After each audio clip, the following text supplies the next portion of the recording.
Right now at 10, still tracking alert day conditions expected to develop across parts of southern Wisconsin. The very latest as we track the band of heavy wet snow and where it may line up in just a couple moments. And with a snowstorm on the way, what the dangers are of ice hidden underneath all of the fresh snowfall. Plus, Assembly Speaker Robin Vos is not running for re-election, why he says he won't seek another term, and how other lawmakers are reacting. That's all coming up on News 3 Now at 10. Thanks for joining us, everyone. I'm Sarah Carlson. Eric Franke is off tonight. We begin with a look at your forecast with the weather team tracking alert day conditions overnight. Alex, what is the latest on this? Sarah, definitely need to jump into things here. We're still expecting wet, heavy snow with some totals over 6 inches in parts of southern Wisconsin. I want to emphasize areas especially north and west of Madison. This will be overnight going on through approximately noon on Friday. Let's explain some of the changes that we are expecting to see in some of our snow totals. A slight northwest shift. Now remember, all afternoon, Blaze and myself have been mentioning any shift in this track is going to cause a very sharp cutoff in snowfall amounts. Still expecting that heaviest band to line up from Grant County up through Richland County, up through parts of Sauk County, and then up through Juneau and Adams counties.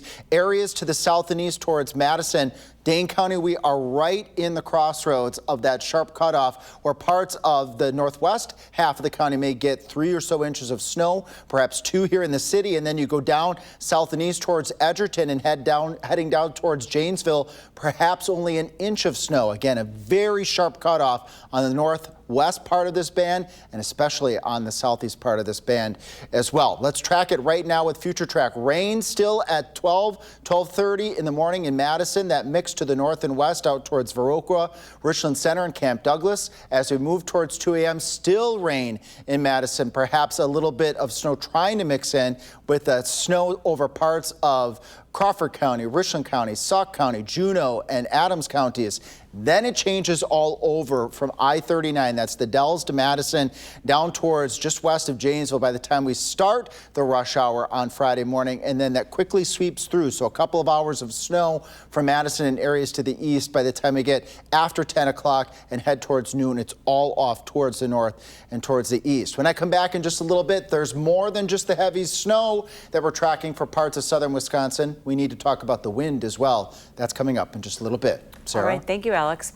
The Wisconsin DNR is reminding all of us that no ice is safe ice. With fluctuating temperatures, some of the ice in our area may not be as solid as it looks.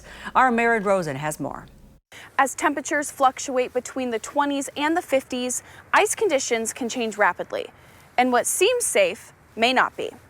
From ice fishing to festivals and families enjoying the lakes, winter on the ice is a way of life in Wisconsin. The ice was great. It was just starting to get a little soft on top, but we had 16 or 18 inches of ice, good solid ice that we were drilling through, so definitely safe. But warmer temperatures are starting to change conditions, softening the surface and creating hidden risks. Along shorelines, a lot of that ice starts to go faster. The sun will warm up the banks, and that can melt the ice near shore. Even when the ice is thick, weak spots can form. The ice, when you get just a few feet offshore, is in pretty decent shape thickness-wise. It is starting to get soft. It's plenty strong to hold people that are just walking on the ice. But I would definitely encourage folks to obviously look out for holes in the ice. The DNR says ice can change daily with currents, debris, and warm spells thinning ice from below.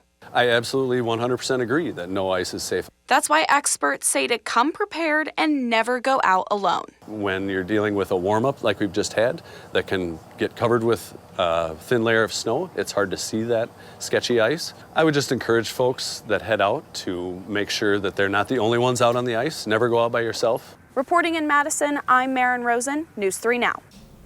And with colder temperatures returning, that ice may firm back up, but officials want everyone to remember that conditions can change very fast. You can track the alert day conditions for yourself as well on our First Warn weather app. It has the latest road conditions and radar. You can download this for free in your phone's app store. Just search WISC weather. We are learning more tonight about a shooting that left one teenager dead and another injured on Madison's north side. This morning, police were called to a home on North Lawn Avenue after reports of a shooting. Two teens from the same home were involved in this incident. One is dead with an apparent self-inflicted gunshot wound.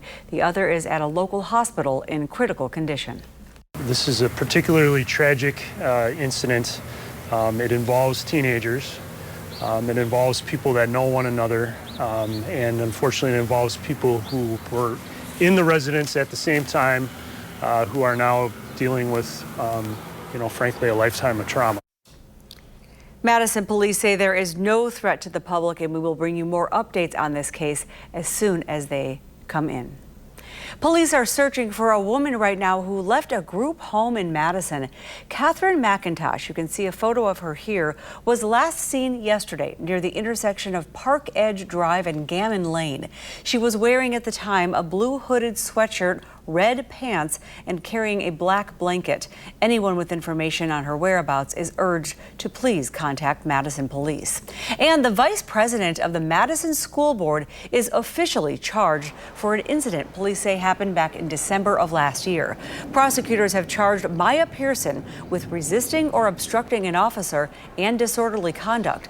Police say Pearson was riding with Urban Triage founder and CEO Brandy Grayson, who they say was driving over cones and into a loading zone outside of a downtown theater. Grayson faces similar charges, and both are set to be in court next month. Well, one of Wisconsin's most powerful Republicans announced today that he will not seek re-election. Robin Vos is the longest-serving speaker in state history. He was first elected to the Assembly back in 2004 and became Speaker in 2013. One of his most critical political moves was working with former Governor Scott Walker to pass Act 10, which ended collective bargaining for public employees. The Speaker got emotional on the Assembly floor as he made the announcement. The decision wasn't easy. I've been thinking about it for most of 2025. But sometimes a sign pushes you in the right direction, and mine was in mid-November when I had a mild heart attack. Luckily, my doctors say I am perfectly fine, but I do need to reduce my stress. And let me tell you, this job is stressful. In response to the Speaker's announcement today, Governor Tony Evers said, quote, "Although we've disagreed more often than we didn't, I respect his candor, his ability to navigate complex policies and conversations, and his unrivaled passion for politics." In more news from the Capitol today, Wisconsin mothers are one step closer to getting extended postpartum care through Medicaid. Both Republican and Democrat lawmakers voted for the bill. It would extend coverage for a mom from 2 months to a year. A Madison doula explains that this bill is important because a lot of times medical care is focused more on the baby than the mother. A lot of times the care drops off, and I think that's pretty representative of our medical industrial complex, that a lot of the focus is on baby and the health of baby, and not necessarily the family and mom as a whole. The bill passed with overwhelming bipartisan support, just only one vote against it. It now heads to the governor's desk to be signed. And earlier on the floor of session, the Assembly approved a bill that would legalize online sports betting in Wisconsin. It would allow the practice to happen through the state's tribal casinos, but this would not, however, give Wisconsinites access to those popular online platforms like DraftKings or FanDuel. The Senate will have to approve this bill before it can go to the governor's desk. Increased financial pressures have caused substantial problems for family farms across the state. The number of Chapter 12 bankruptcies filed jumped from 2 in 2024 to 16 last year. In 2020, Subchapter 5 bankruptcy was created specifically for small businesses, but a 2024 debt limit change caused some farmers in that category to be moved, leading them to file for Chapter 12. Farmers have all the problems that every small business has, and then you have to throw on top of it two other things. One is the subsidies and price regulation. Farmers don't get to charge whatever they want for their milk. And then, of course, weather. They still have trouble with labor, as do many other industries, but interest and inflation has been a killer for farmers. Attorneys add that Chapter 12 bankruptcy is a very effective form of relief that allows farmers to reorganize and eliminate debt while still being able to farm and pay off loans for an extended period of time.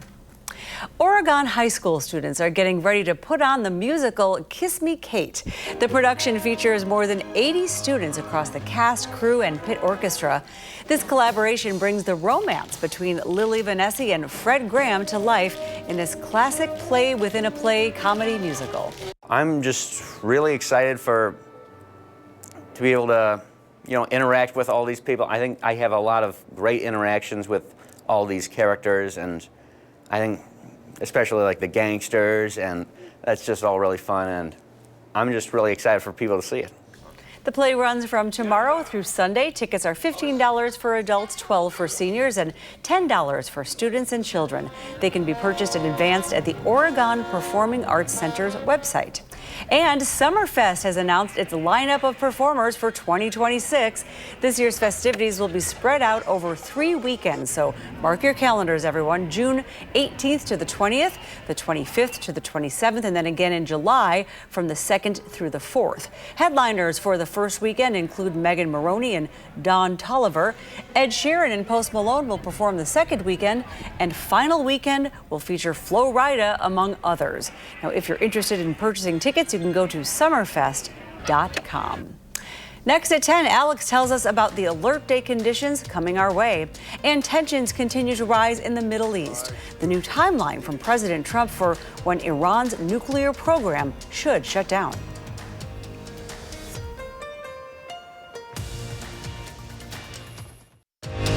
You're watching News 3 Now at 10. Welcome back. President Trump has given a timeline for Iran to reach a deal to end its nuclear program. This comes as national security officials have presented the president with military options for strikes against Iran. And the president has ordered a buildup of U.S. forces in the region, including the world's largest aircraft carrier, the USS Gerald R. Ford. We may have to take it a step further, or we may not. Maybe we're going to make a deal. You're going to be finding out over the next probably 10 days. A vote could soon be forced in the House as soon as next week on a war powers resolution that would require congressional approval before any military action against Iran. Now to our forecast. Alert day conditions are on the way and here pretty much for southern Wisconsin. We are on the lookout. Alex, when does the snow start? Snow starts at midnight or shortly thereafter, especially in southwest Wisconsin. There have been some changes to the forecast with our snowfall amounts over the course of the evening. We've been mentioning any change in the track of this weather system will change those amounts and could change them significantly. Still focusing on areas northwest of Madison for those totals of 6 or more inches of snow overnight going into Friday afternoon through about noon. Even here in Madison, still expecting some snow and strong winds as we head towards that Friday morning commute. Let's break that down here and show you the latest snowfall totals here. Still expecting that sharp cutoff in Dane County, areas to the south and east towards Janesville, maybe only getting an inch, 1 to 3, maybe some isolated 4-inch amounts in the northwest part of Dane County. Then as you head north and west out towards Prairie du Chien, Boscobel, Lone Rock, up towards the Dells, up towards Juneau and Adams counties, Richland Center.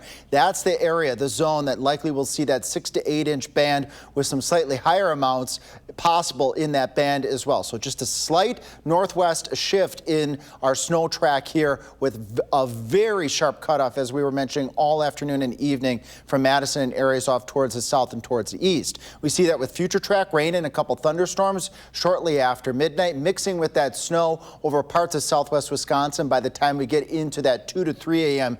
time frame. As we head towards 6 o'clock in the morning, that's when it all changes over to snow from west to east, even in the Madison area, and that's the start of the commute. That's not a good time to have a changeover to heavy wet snow, even if amounts are not as high as what parts of southwest Wisconsin may see from this weather event. Still snowing 9-10 o'clock in the morning from I-39 Madison areas to the east, and then it sweeps off out to parts of Lake Michigan and then into upper Michigan as well. Regardless of amounts, winds are going to be strong. 6 o'clock in the morning, gusting at times to 30 to 40, maybe even 45 miles per hour.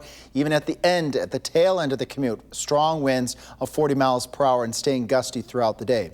Winter storm warnings in southwest Wisconsin until 9 o'clock in the morning. winter weather advisory in effect for the Madison area right along the I-39 corridor until noon on Friday. So southwest Wisconsin again seeing the best chance for the heaviest snow, and a wider look here showing that snow building out in Iowa, and that weather system will eventually again creep into southern Wisconsin and change over to all heavy wet snow, especially as we head towards the Friday morning commute. Temperatures tonight, 20s to the west, around 30 to 32 from Madison areas to the east, and those temperatures aren't going to go too far on Friday, with highs early in the low to mid 30s and then falling as we go into the morning hours down to around freezing. So not expecting much in the way of melting snow on Friday, but as we move through the rest of the 10-day forecast, we will see some slow melting of snow as we get out into next week as those temperatures return back into the 30s to near 40. But the main takeaway, Sarah, is, as we've been mentioning for a couple days, alert day conditions on the way, and that track is always critical to where that heavier snow is going to set up. Right now, the heaviest snow still looks like it will set up from southwest Wisconsin up through about the Dells area. And we'll still get some snow here in Madison, too, just not quite as much as what they see in southwest Wisconsin. Right, it's just shifting that teeny bit. Just a tiny bit makes a big difference. All right, it does. Thank you so much, Alex.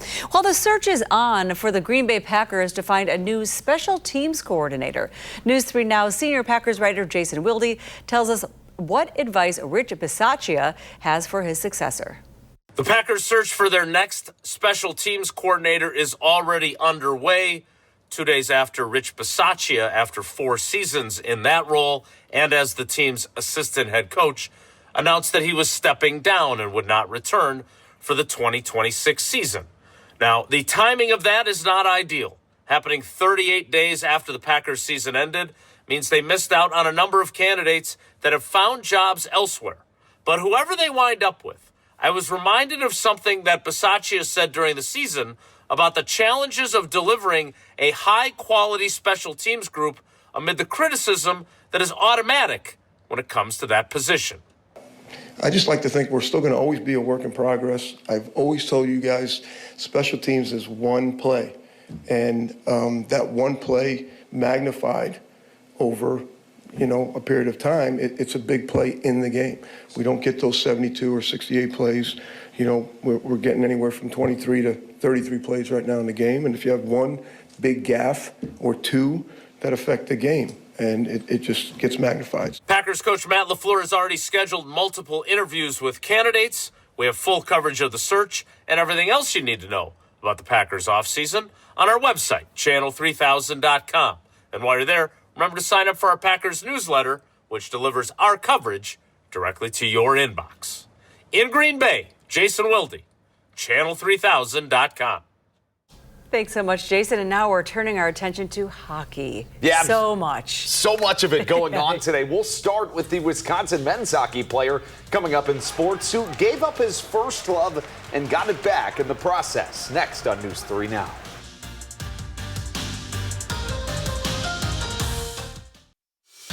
And now, News 3 Now Sports, brought to you by TDS.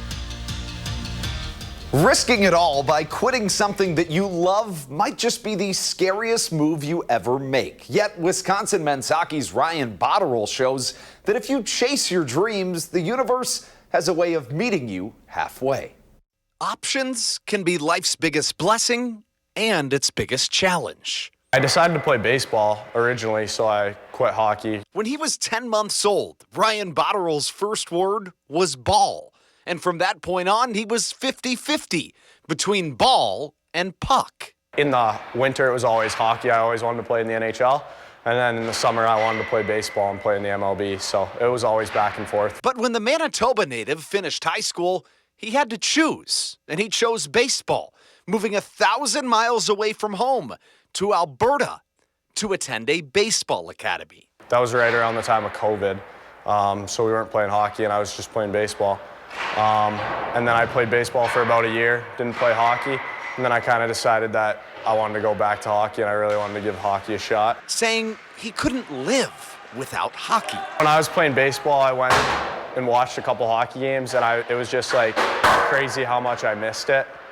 And I just felt like there was something missing in my life. So he played junior hockey for a year, and with his skates back under him, he went all in, committing to play collegiately at Wisconsin. Like every summer, I still play catch with my dad or my buddies at home and go watch them play baseball, which is nice, but I have no regrets about going back to hockey at all. I love playing hockey. But as fate would have it, on a bitterly cold night in 2025, his two loves collided when Wisconsin played Michigan State at Wrigley Field, of all places. I mean, I just felt like we had to.